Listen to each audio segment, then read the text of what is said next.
Directeur du sport à l'Université de La Réunion, Éric Lacroix est l'auteur des livres Trail tome 1 et 2, qui sont considérés par beaucoup comme la Bible du trail. Il est aussi entraîneur national et ancien membre de l'équipe de France de course en montagne. Il se concentre désormais sur la préparation mentale des sportifs et des entrepreneurs et nous partage ses meilleurs conseils dans ses chroniques sur l'instant outdoor. Bon, alors aujourd'hui je suis en compagnie d'Éric pour un nouvel épisode de l'instant outdoor. Comment vas-tu, Éric? Bah écoute, ma foi, très bien, très très bien. Nous, on rentre dans l'été, donc il commence à faire très chaud, mais on va pas se plaindre à La Réunion. C'est vrai que c'est un petit peu inversé par rapport à nous, parce que là c'est la neige, le froid qui s'installe gentiment sur nos terres. Ouais. Et l'été, c'est combien de degrés à La Réunion? Il peut faire, ouais, peut monter jusqu'à 30, 32, 35. Après, enfin, ça varie, mais on est toute l'année aux alentours des 24, 25 degrés. Sinon, mais il fait chaud, humide aussi l'été. Il y a 3 mois, on va dire décembre, janvier, février, qui sont assez difficiles, on va dire, au niveau du climat. Hmm.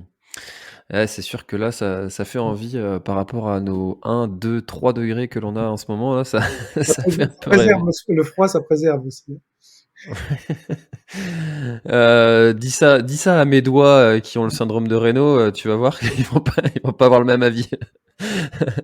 Alors Eric, avant qu'on parle de notre sujet thématique de l'épisode, j'aimerais que tu nous dises deux mots. Là, tu as participé au travail scientifique de Clécy.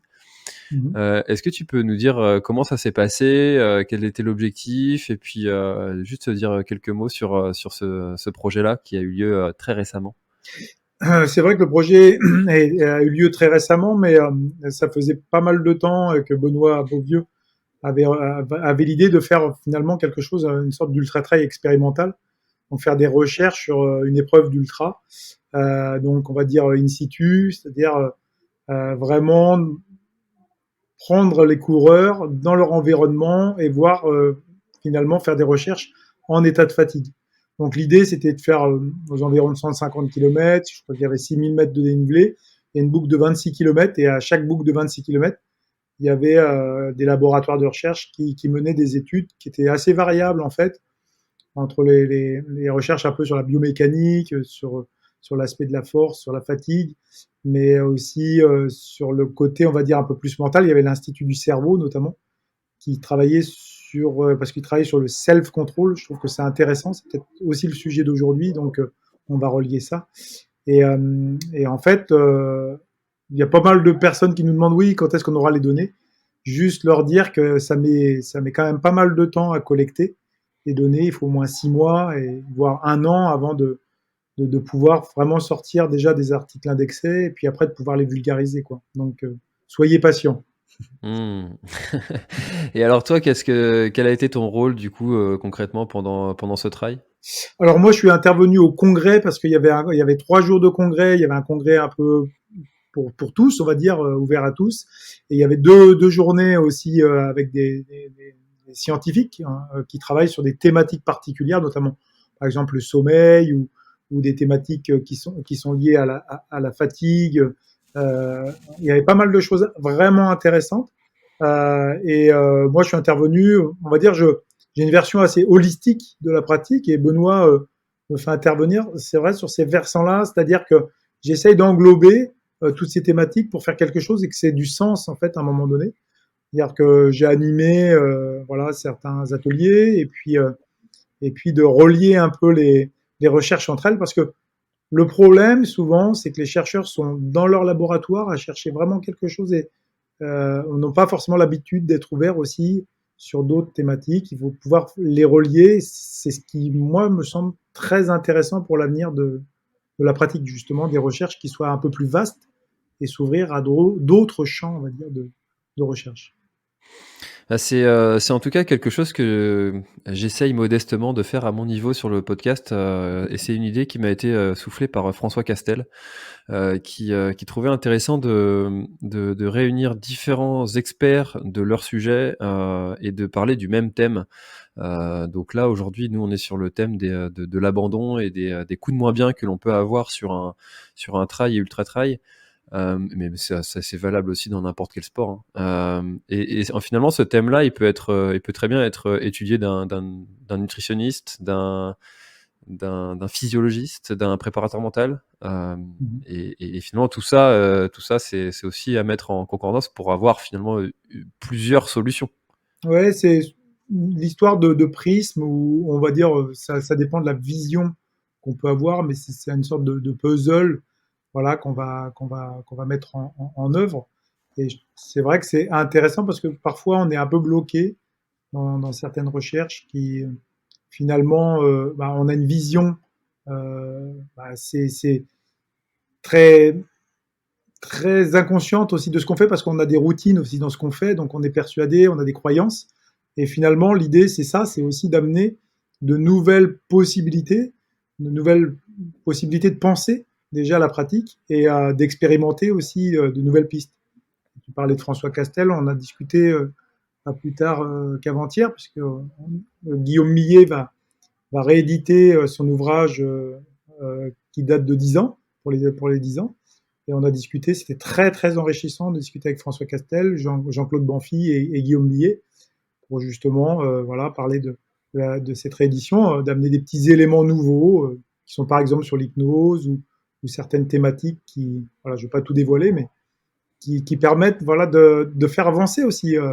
Ce qui est important, c'est que les coureurs, eux, c'est eux qui sont les acteurs privilégiés de cette pratique. Donc, il faut à un moment donné aussi leur amener des éléments de vulgarisation, de compréhension. Parce qu'on ne peut pas ne faire qu'une recherche, on va dire, fondamentale et très scientifique poussée.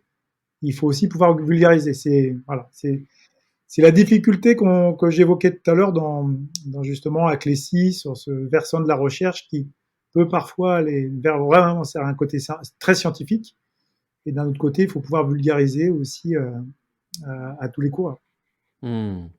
Alors justement, si on rentre gentiment dans notre thématique d'aujourd'hui, qui est donc l'abandon et la gestion du coup des coups de moins bien que l'on va avoir sur un trail, ultra trail.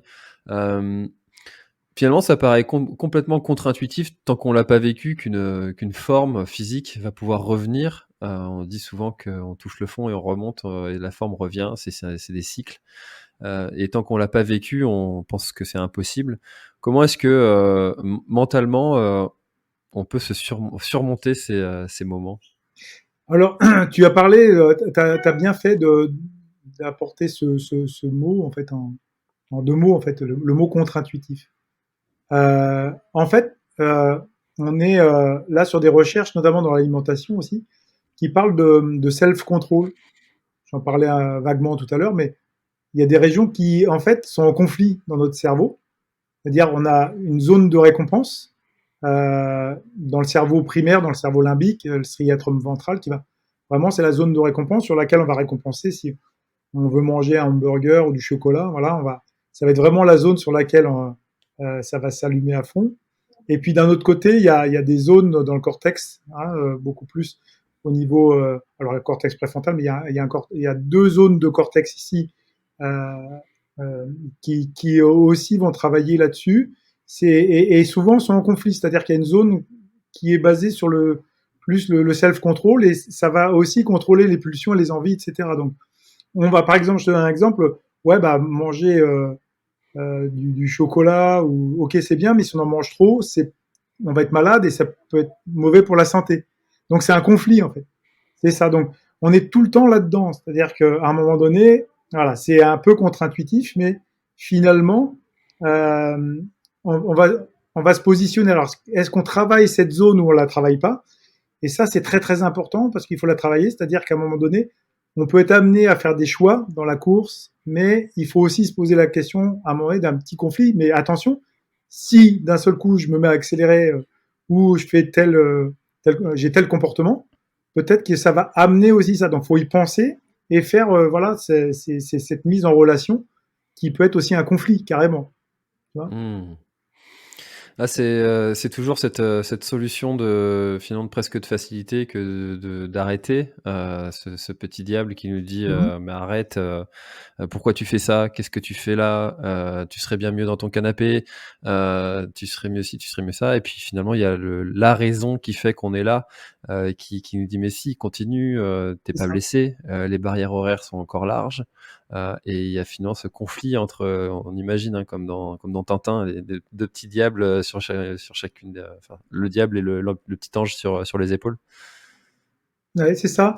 Ce que tu évoques là, ça fait penser, aussi, ces petits diables, mais c'est exactement ça. C'est-à-dire que, dans, certaines méthodes ou principes de préparation mentale, notamment, je pense au tennis, mais on pourrait le faire aussi en course à pied, c'est-à-dire, à un moment donné, il y a exactement les petits diables qui viennent, finalement te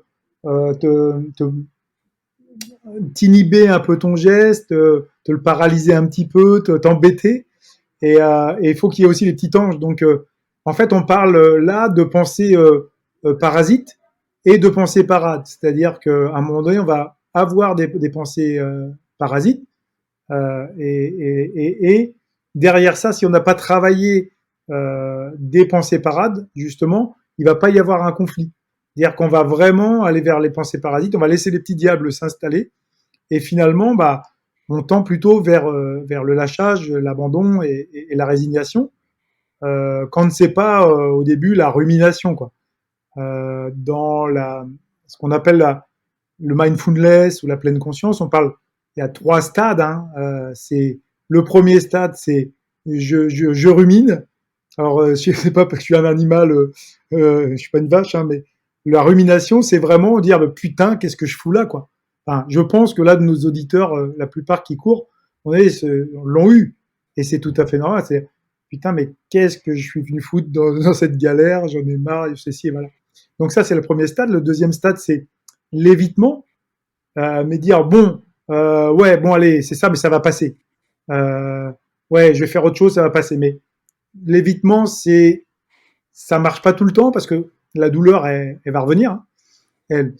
Et le troisième stade, en fait, comme on dit dans la pleine conscience, c'est l'acceptation. Mais encore faut-il avoir travaillé finalement ce stade d'acceptation. Comment je vais moi travailler sur des possibilités de pensée parade qui me permettent d'accepter. C'est-à-dire, ok, et tu l'évoquais, ouais, je suis là, etc. Ok, ça suffit peut-être pas des fois de dire je suis là. Hein, voilà, il y a peut-être d'autres modes d'ancrage, des choses, des trucs à travailler à l'entraînement, des comportements, des pensées à travailler en amont. Sinon, on peut se retrouver vite débordé, le conflit, il tire au négatif, quoi. Mmh.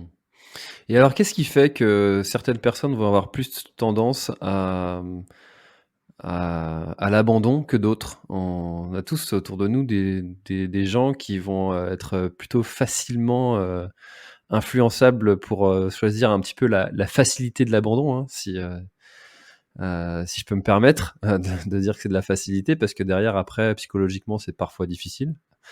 Qu'est-ce qui est-ce qu'il y a c'est de l'histoire de la vie? Qu'est-ce que Ouais, c'est? ta question, elle est vaste et très complexe parce qu'on l'avait évoqué dans un autre podcast, mais on est 108 milliards hein, d'êtres humains à avoir, depuis l'Homo sapiens, et on est 108 milliards d'êtres différents. Donc après, c'est vrai qu'il y a des choses épigénétiques, génétiques, mémétiques, c'est-à-dire des habitudes qu'on a prises, notre historique, qui fait que aussi on peut être amené à être dans une famille où il y a eu énormément derrière de la résilience, c'est-à-dire que si on a eu des grosses difficultés ou dans notre comportement, voilà, à surmonter plein de difficultés, peut-être que ces compétences vont faire un transfert, vont être transversales plus tard. Ça, c'est encore à prouver, mais voilà, ça peut être intéressant de voir aussi le comportement qu'on a eu étant jeune, dans le travail, etc. Est-ce qu'on va avoir la même chose dans la course à pied? Je pense que c'est des recherches là qui doivent être menées, qui sont menées. Hein. Et c'est ça qui est intéressant.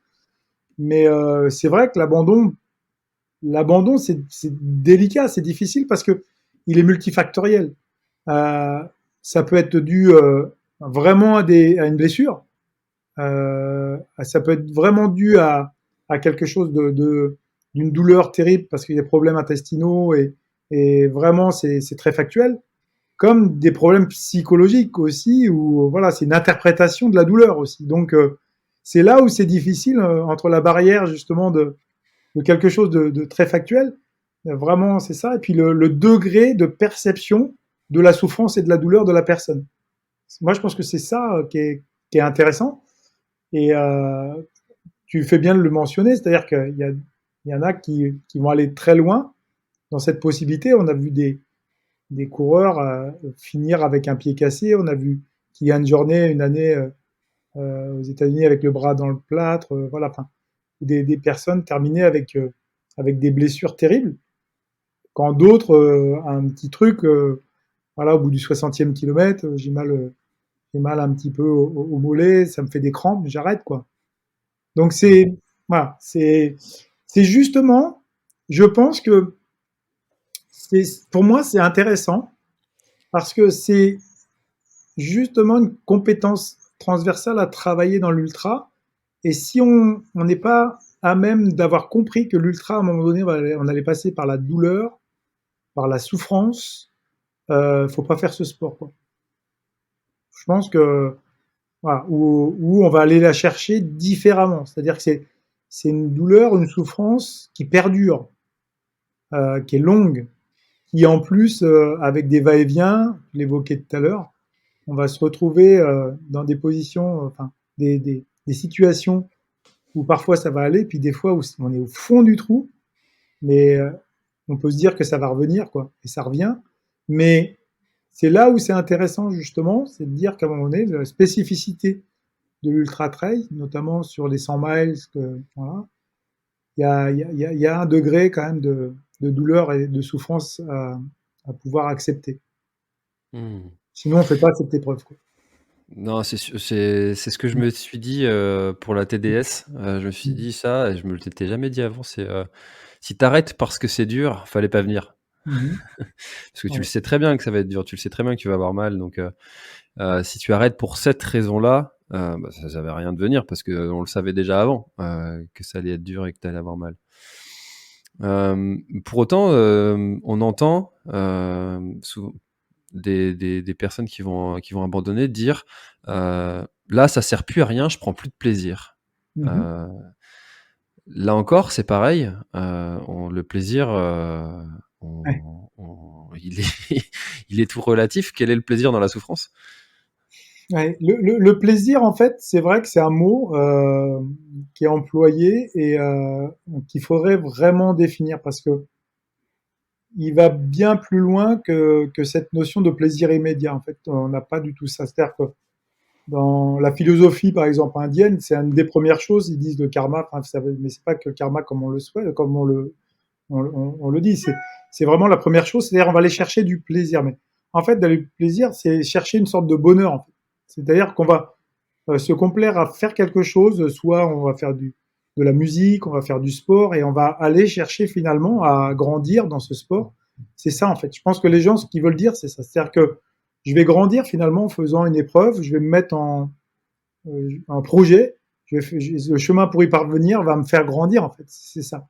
Après, dans la course, c'est un peu différent quoi. C'est-à-dire que je pense que je suis pas convaincu qu'il y a beaucoup de gens qui vont dire qu'ils sont vraiment dans le plaisir pendant la course. Par contre, on le voit bien avant ou après, soit avant, c'est-à-dire on anticipe, etc. Ouais, pourquoi je fais ça parce que ça me fait plaisir. Ou après, ouais, voilà, je me suis fait plaisir. Bon, j'ai souffert, mais quand même, je me suis fait plaisir aussi. Mais pendant la course, je sais pas. Si on interview quand même, on peut peut-être avoir des petits moments, mais je pense pas que ce soit vraiment ça. C'est ce qui veut, enfin, ce qui peut être évoqué, c'est ça, cette situation finalement d'être confronté à la difficulté et de les surmonter. Je pense que c'est ça en fait. Moi c'est plutôt ça. Dire, on sait qu'on va en chier, mais on va réussir à s'en sortir quoi. Et c'est ce qui fait aussi nous fait grandir dans la vie. Voilà, c'est vraiment pour moi, c'est vraiment des choses transversales. En fait. Et c'est peut-être pour ça aussi qu'on fait ça. On va chercher quelque chose. On va bien chercher quelque chose hein, quand on veut faire de l'ultra. Bah, on dit souvent quand on court, on court après quelque chose ou on fuit quelque chose. Donc, Ouais, c'est ça. Qu'est-ce qu'on va chercher ou qu'est-ce qu'on fuit? ouais, ouais. C'est quoi les besoins? C'est quoi les désirs? Et pourquoi on est autant motivé? Et pourquoi on y revient? C'est un petit peu le syndrome de l'albatros, qui revient malgré voilà, qu'il soit blessé, c'est incroyable. Donc on va bien chercher quelque chose qu'on ne trouve pas ailleurs. Je Mmh. pense que c'est ce qui fait la beauté aussi peut-être de ce sport qu'il faut conserver aussi.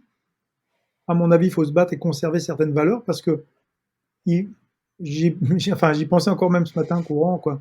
J'ai dit à un moment donné, il faut qu'on conserve des valeurs dans la pratique de l'ultra parce que si on montre que le versant performatif, comme on arrive maintenant sur les marathons où on voit, bon, c'est les chaussures carbone, c'est les chronos, je veux pas dire que tout le monde n'en a plus rien à foutre, mais on sait même plus qui gagne, quoi. Enfin, voilà, on n'est plus, enfin, moi, je trouve qu'il y a moins de contemplation maintenant dans le marathon qu'il y a pu avoir quelques années, quoi. Enfin, on est moins, on pratique, c'est un peu presque consumériste. Je vais être un peu médisant, mais je trouve que dans l'ultra, il y a encore, voilà, des profondes valeurs il faut les conserver et il ne faut pas non plus que ça soit quelque chose de médiatisé sur le versant uniquement de la performance, de l'élitisme.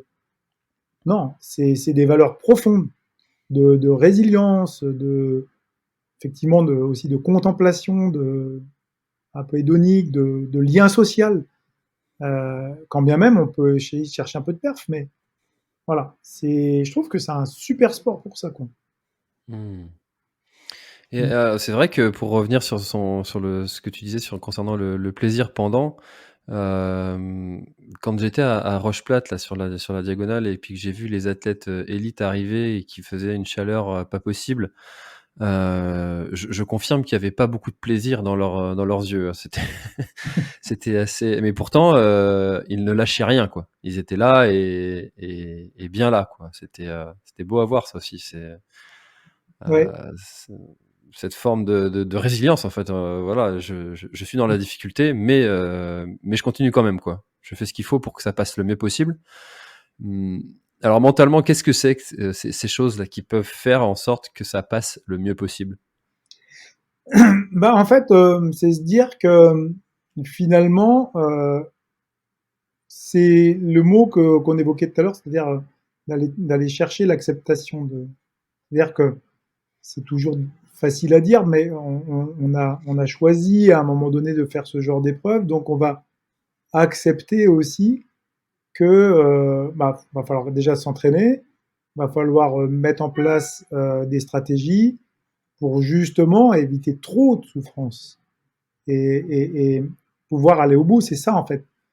Donc là, justement, on parlait avec Guillaume Millet de pacing de course. On est là-dessus, c'est-à-dire que le pacing, c'est vraiment quelque chose d'important sur lequel bah, enfin, les coureurs n'ont pas totalement tout compris. C'est-à-dire que c'est vraiment d'adapter son allure de course en fonction vraiment de ses propres ressources, qu'elles soient physiques, psychologiques, et puis voilà. Et après, pouvoir mettre en place des habiletés mentales, des choses comme ça. Donc, c'est un réel travail en amont et aussi un travail aussi sur les compétitions. C'est-à-dire que enfin, des personnes font des comptes rendus, mais après, est-ce qu'on est capable, nous, de prendre un petit cahier et voilà, d'écrire finalement ce qui a été, ce qui a manqué, le maillon faible quelque part de notre course, pour pouvoir après continuer et d'essayer d'aller progresser dans ce champ-là pour justement être dans la prochaine course un peu plus confortable, de prendre les bonnes décisions ou carrément de pas courir une course. Parce que voilà, là, il y a quelques athlètes parfois aussi, c'est la course de trop et ils le savent qu'ils vont faire la course de trop, mais ils y vont quand même. Tu vois, Mmh. Ouais. tu vois, enfin, c'est pour ça que moi je parlais, effectivement, vraiment, je travaille là-dessus, c'est sur ce versant, on fait un truc de folie physique, mais il faut tendre vers une sagesse mentale.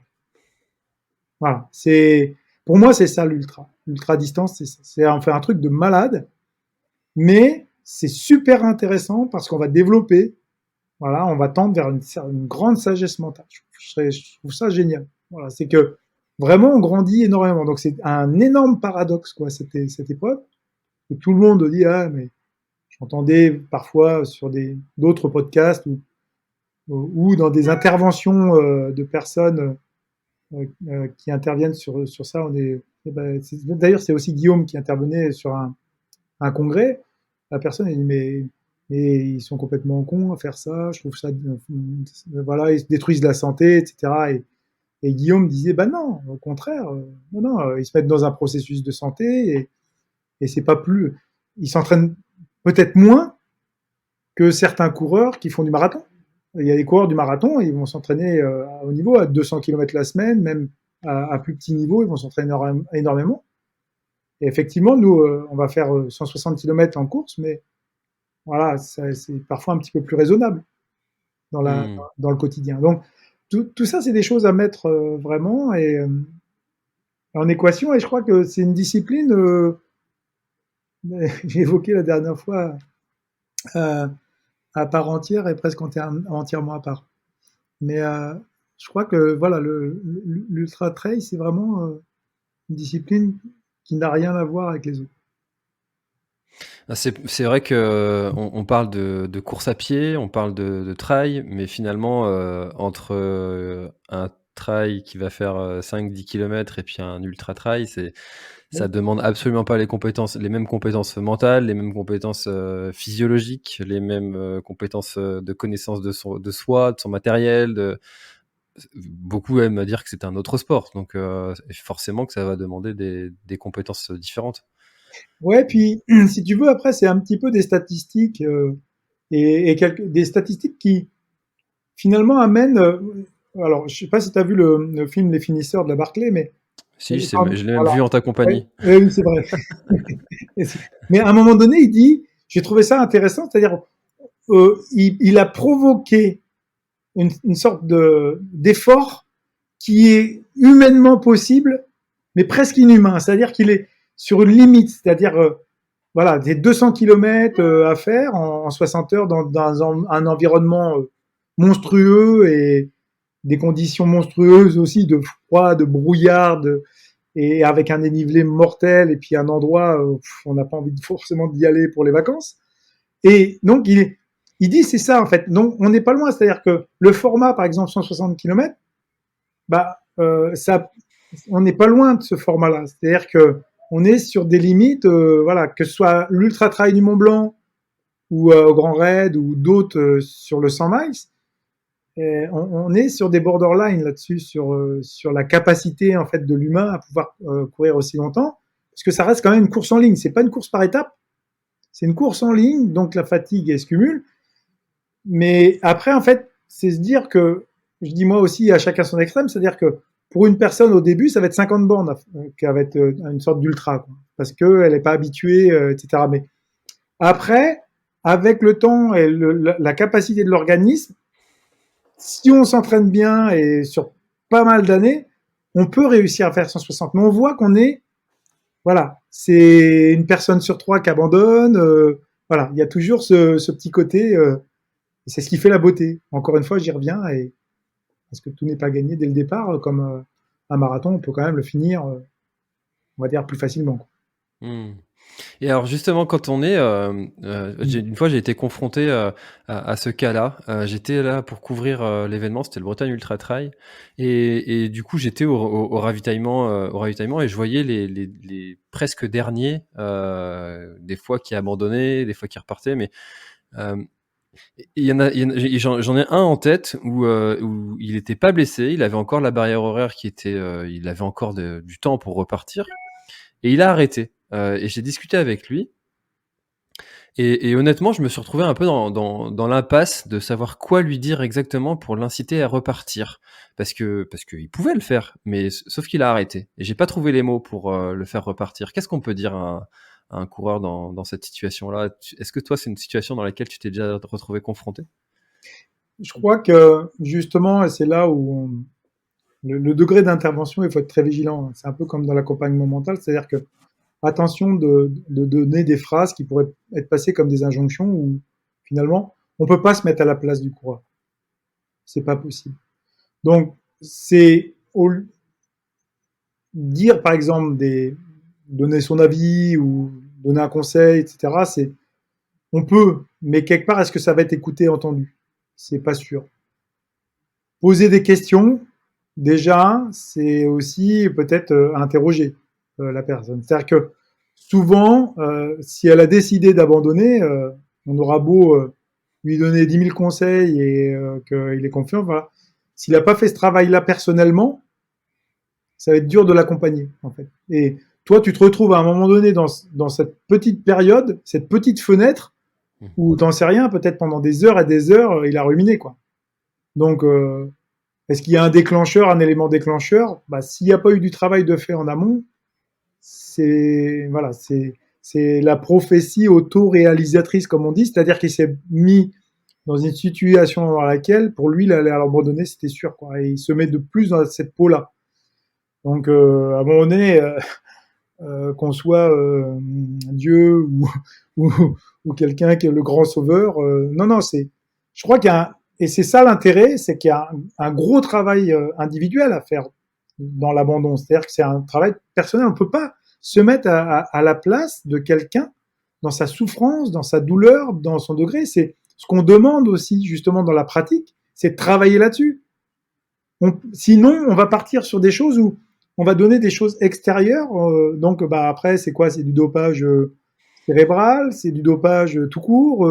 Pour continuer, je vais prendre des anti-inflammatoires pour pas avoir de douleur. Voilà. Donc, pour moi, il y a un gros travail personnel et intérieur, au-delà du fait que oui, on peut encourager, etc. Mais je pense que le degré extérieur est pas suffisant. Pour moi, c'est vraiment une motivation personnelle on parle de motivation intrinsèque, de la maîtrise, quoi. On discutait aussi là, avec Jean-Claude Banfi, lui travaille sur l'ego. C'est tout à fait raison. C'est-à-dire la personne, si elle a un fort ego et dit je vais tout casser la baraque, etc. Et puis il se retrouve dans une situation, il se retrouve comme un couillon parce que il pensait être dans les top 10 et puis il est 125e.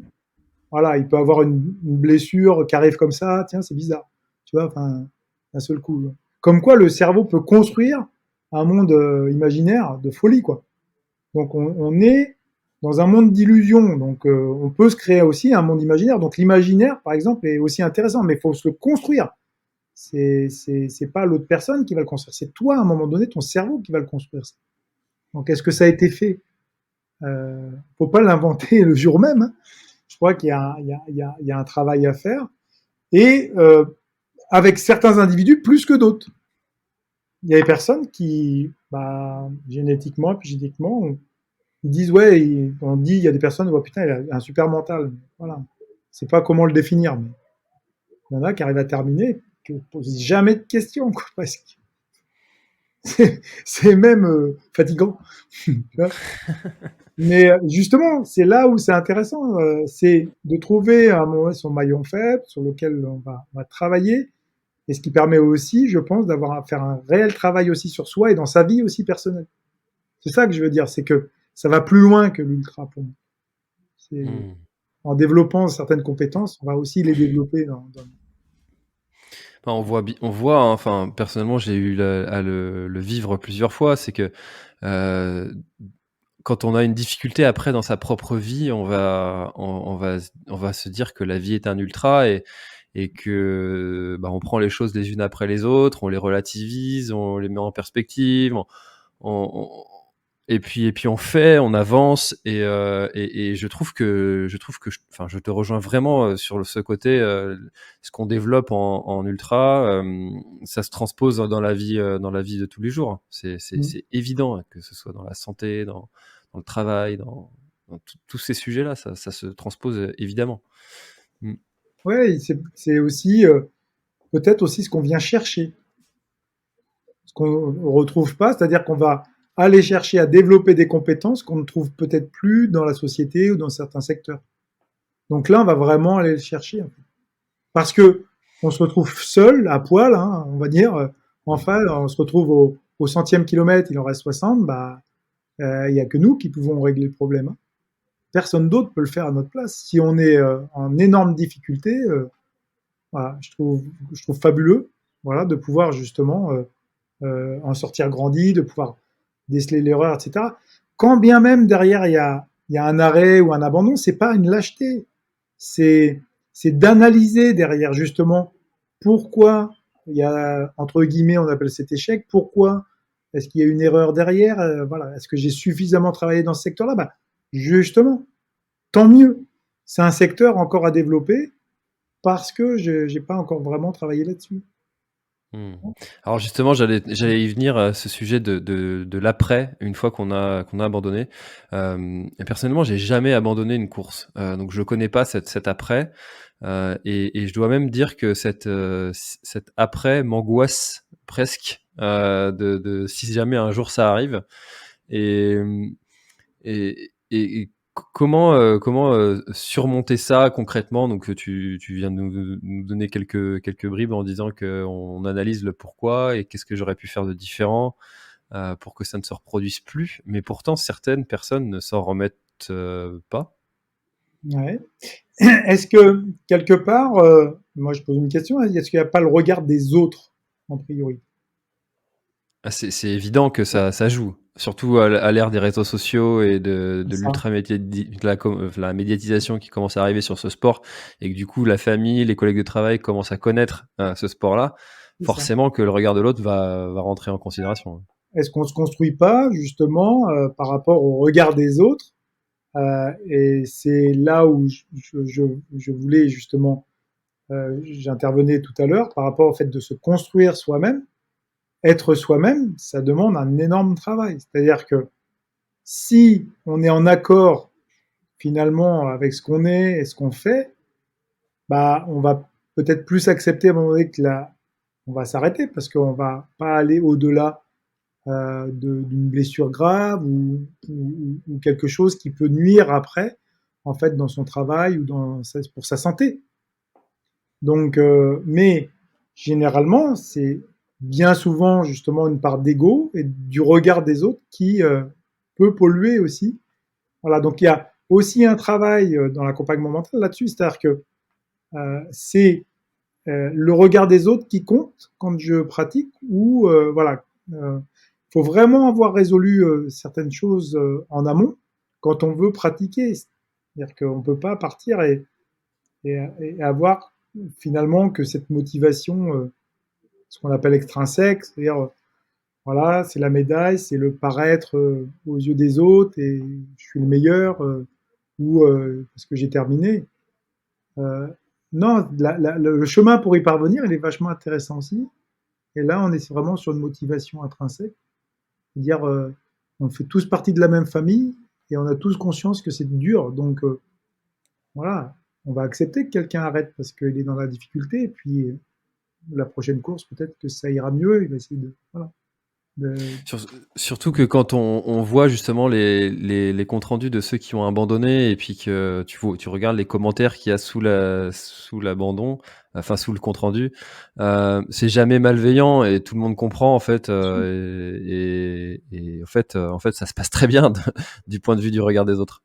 Bien sûr, on a une famille dans l'ultra trail qui est très bienveillante, comme tu dis. Et je crois que justement, la personne qui va critiquer, c'est celle qui ne pratique pas, hein, généralement.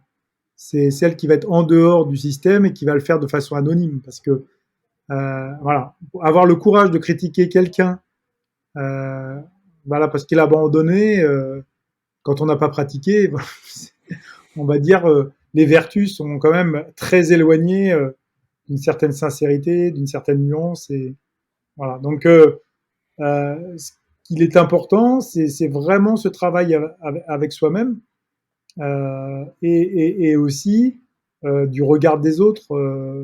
Et tu évoquais effectivement tout ce système de réseau social et, et de comprendre qu'à un moment donné, on a deux gros besoins. Hein, il y en a pas mal, mais le besoin d'être aimé et d'être connu. Et c'est un peu les deux qui reviennent au devant de la Mmh. scène, le regard des autres. C'est important d'être aimé, on a envie d'être aimé et on a envie d'être connu. mais c'est normal. Mais est-ce qu'on est reconnu parce que, voilà, est-ce qu'on va pas être reconnu parce qu'on termine pas? Voilà, c'est une question vraiment à se poser. Est-ce que c'est vraiment fondamental? Mais tu as raison de le souligner, il y a des personnes qui vivent vraiment une énorme souffrance de l'abandon. Hmm. Par rapport justement à ce regard des autres. C'est-à-dire que ils sont d'abord effectivement déçus d'eux-mêmes, mais c'est souvent et bien souvent le regard des autres qui les déçoit encore plus. Hmm. Qu'est-ce Et qu'ils vont alors, penser? Qu'est-ce qu'ils vont penser? ouais, Or que la plupart, ils la vont plupart oublier s'en le foutent. lendemain. 99,9% s'en fout. Hein. Ils passent à autre chose. Hein. Non, mais c'est ça. Hein, C'est vrai. on Hmm. se met dans un truc et dans 2 jours, c'est fini. Hmm. Puis il y a quelque chose qui m'a aidé quand même à relativiser. J'avais entendu dans un podcast un aventurier dire que dans l'aventure, il y avait toujours trois phases, la préparation, la réalisation et la restitution. Mmh. Et que la restitution même d'un échec, c'était de raconter en fait une histoire et que l'histoire de cet abandon, de cet échec, bah, c'est une histoire. Et puis c'est tout. Ouais, Et que les gens aiment bien les histoires. tout à fait. C'est un récit en fait derrière. Euh, En fait, on parlait tout à l'heure du chemin pour y parvenir, mais c'est ça qui est.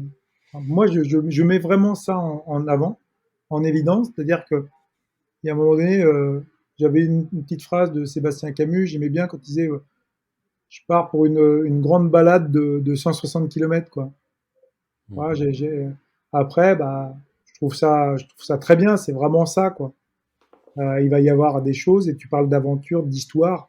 On est là-dedans, et on sait très bien qu'il y a des choses qui vont se passer qu'on ne maîtrise pas, qu'il va falloir s'adapter, que le scénario n'est pas écrit par avance, sinon on s'emmerderait, quoi. Mm. Sincèrement. Et tant mieux qu'il y ait des choses, des aléas, des choses comme ça. Et on le voit bien, faut qu'on soit vigilant aussi, mais moi j'ai vu des grands raids ici dominés vraiment par un coureur, et à un moment donné, bah, il est 1 heure devant et pendant 160 km, bah, les gens s'emmerdent. Hein.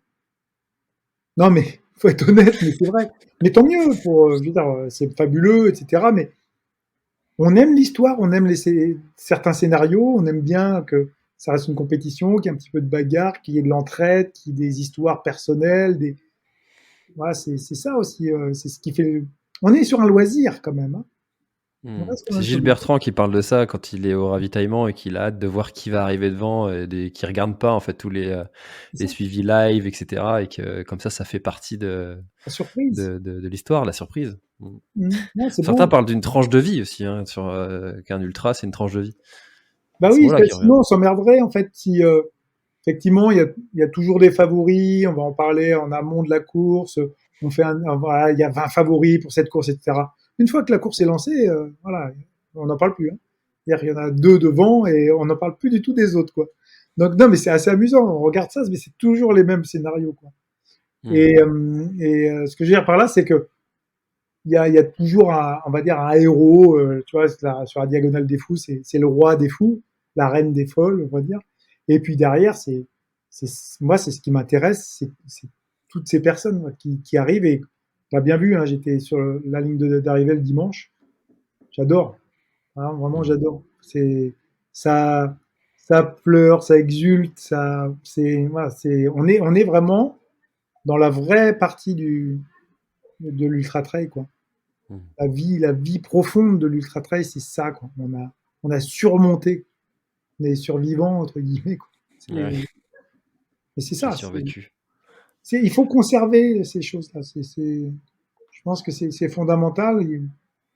On est sur des virages en ce moment. On va dire, on peut pas dire qu'on peut pas. On va pas critiquer certain professionnalisme. Hein. C'est important de professionnaliser pour que les athlètes soient safe, c'est-à-dire qu'ils soient sécurisés, que tout soit bien mis en place. Par contre, voilà, laissons une part de populaire, de vie, ce que tu évoquais avec les aventuriers, tu vois. Chacun a un peu son aventure et son histoire. Mm. Il faut les respecter. C'est important.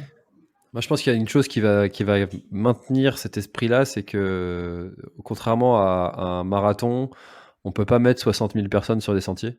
C'est vrai. Donc il y aura toujours ce côté un petit peu où on va être resté un peu entre nous, un Mmh. peu plus intimiste, même si 2500, la question se pose de l'intimisation, mais bon, ça reste quand même beaucoup moins massif que de très très gros événements sportifs. Donc je pense que ça Ouais, va y contribuer aussi. mais après, on va dire, il y a des sortes de niches et puis il y a l'aspect médiatique, mais sans rester dans un entre-soi, je pense qu'il y a des choix qui sont faits de l'ultra avec des comportements particuliers. Les personnes qui vont rester dans l'ultra, ceux qui restent, c'est vraiment qu'ils ont envie de chercher quelque chose et de perdurer ces valeurs. Donc, il y aura des personnes qui vont venir, mais qui vont pas rester. Donc. Et Hmm. voilà, ils vont peut-être aller chercher sur d'autres formats, sur d'autres choses, mais tout le monde n'est pas fait pour pouvoir terminer, je pense, 160 km. Moi, j'y crois pas. Enfin, on dit oui, l'homme est fait pour courir. On avait le livre de Chris McDougall, on court tous pieds nus et on est tous des chasseurs-cueilleurs et machin. Non, c'est de la connerie. Enfin, il y a aussi des aspects quand même de notre génétique dans les générations. On garde certaines fragilités. Voilà, si nos parents, grands-parents étaient assez sédentaires, ou voilà, et si on n'a pas fait tout pour à un moment donné travailler là-dessus, on va avoir beaucoup plus de mal. Je dis pas que c'est complètement impossible, mais ça risque d'être très dur. Moi, je le vois autour de moi, dans la famille. Je, je- Certaines personnes qui seraient incapables de. Voilà, déjà, ils ont du mal à faire 5 km ou 10 km, mais je ne dis même pas 160 dans la montagne avec 10 000 mètres de dénivelé, quoi. Hmm. Voilà, donc il faut quand même qu'on relativise. Je parlais tout à l'heure de l'AS, c'est ça, c'est-à-dire sur cette degré de limite humaine. C'est pour ça que l'abandon on est sur le sujet de l'abandon aujourd'hui, et dans un ultra, il y a une personne sur trois, voire des fois même un peu plus, ça peut être la moitié. On n'est pas loin des fois des 40% sur certaines courses, qui arrêtent, quoi. Donc ça veut dire que c'est dur. Quelque part, les chiffres, c'est factuel, il n'y a pas 100%.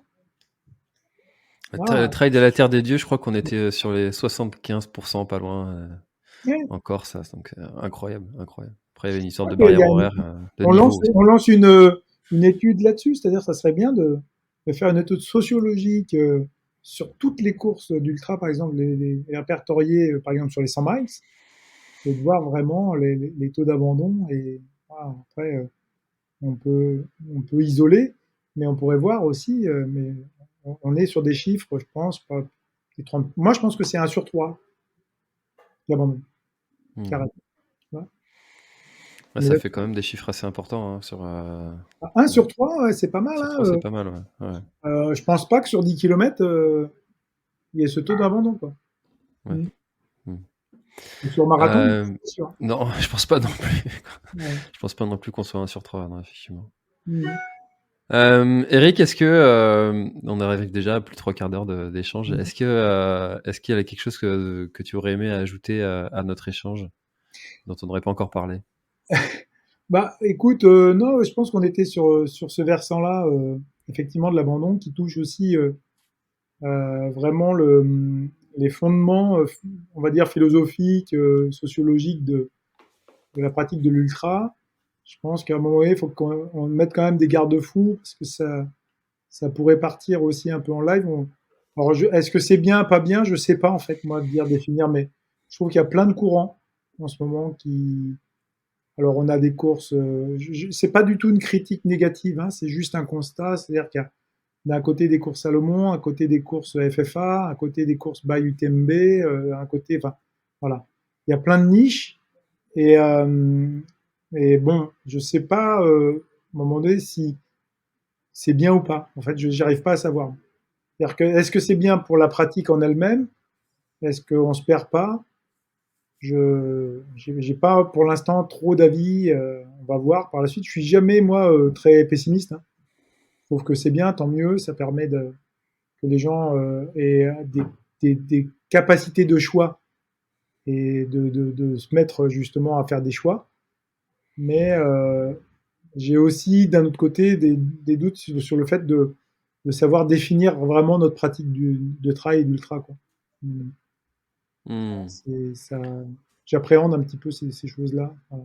Avec la vision que j'ai depuis les débuts des années 80 jusqu'à maintenant, parce que j'ai vu évoluer la pratique qui était de la course de montagne, qui maintenant, voilà, se banalise un petit peu dans l'ultra aussi. Hein. Bah, il y a ça qui favorise aussi Mm. peut-être aussi ça favorise un peu le côté de l'abandon, en fait, de voir que de plus en plus de personnes pratiquent, y arrivent autour de soi, et puis finalement de se dire, ben si lui il y arrive, pourquoi pas moi? Et puis de peut-être pas se préparer et puis comparer. Je le dis souvent cette expression en ce moment dans le podcast, mais comparer son arrière-boutique avec la vitrine des autres, montrer, de ne voir que ce que les gens ont envie de montrer et puis pas forcément tout le travail qu'il y a derrière peut-être. Mais peut-être que ça aussi, ça favorise l'abandon, je sais pas. Ouais. Ouais, et mes propos, si tu veux, c'est aussi sur cet aspect un peu consumériste, c'est-à-dire que à un moment donné, on fait pas de l'ultra comme on va aller chercher un paquet de lessive, quoi. Enfin, y a quand même un mode de vie derrière. Est-ce que, tu vois, ça implique pas trop de concessions parfois, justement, et est-ce qu'on est prêt à les faire parce qu'on s'y inscrit puis on se rend pas compte et puis au bout du compte, bah voilà, ça peut aussi dénaturer aussi l'approche qu'on a de l'ultra. Donc quelque part, c'est voilà, c'est des choix individuels qui doivent être conscients. Je pense qu'il faut vraiment travailler sur la prise de conscience et la conscience de la personne. Voilà, s'engager dans ces courses et s'engager. Ça peut être aussi, moi, comme je le fais maintenant, c'est-à-dire que moi, je cours plus les ultras. Par contre, je m'engage à essayer de conserver voilà, ces valeurs, d'entraîner des gens dedans, de pouvoir en discuter, de faire des recherches aussi. Tu vois, c'est ça. Hmm. Voilà, mais je me pose des questions, c'est vrai, sur l'avenir un peu confumériste finalement de la pratique, mais ça faisait un petit bout de temps que je me posais la question. Et des choix.